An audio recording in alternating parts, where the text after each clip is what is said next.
été contrarié. Et il arrive que lorsque la blessure est trop profonde, on a du mal à pardonner. On se dit hors de question de pardonner.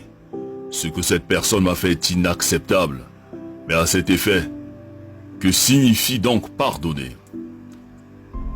Pardonner, c'est le fait de ne pas tenir compte d'une offense qu'on t'a faite, d'une erreur, d'une faute.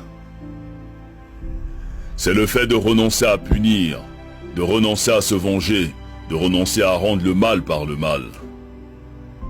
Seulement, il n'est pas facile de pardonner à une personne qui t'a fait du mal. Surtout si tu croyais en elle, que tu avais confiance en elle. Tu préfères la garder prisonnière et tu refuses de lui pardonner.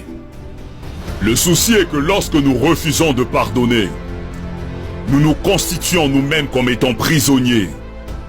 Et on commence à développer la haine, à développer l'amertume, à cultiver la jalousie et à cultiver la rancune. Et pourtant tous nous souhaitons que Dieu nous pardonne. Pour nos erreurs, nos offenses, nos imperfections et nos failles.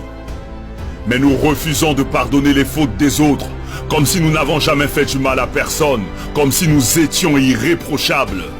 Qui donc peut oser dire qu'il n'a jamais fait du mal? Qui est parfait? Qui n'a jamais commis d'erreur? Qui n'a jamais fait le moindre mal? On souhaite tous que Dieu nous pardonne pour nos bêtises, mais on refuse de pardonner les fautes des autres, on refuse de leur accorder notre pardon. Et nous sommes toujours les premiers à aller à l'église, à aller à la mosquée, alors que dans nos cœurs nous avons des gens qu'on a constitués comme prisonniers. Mais jusqu'à quand allons-nous porter ces fardeaux? Jusqu'à quand allons-nous refuser de pardonner? Mais qu'est-ce qu'on gagne à détester ceux qui nous ont offensés?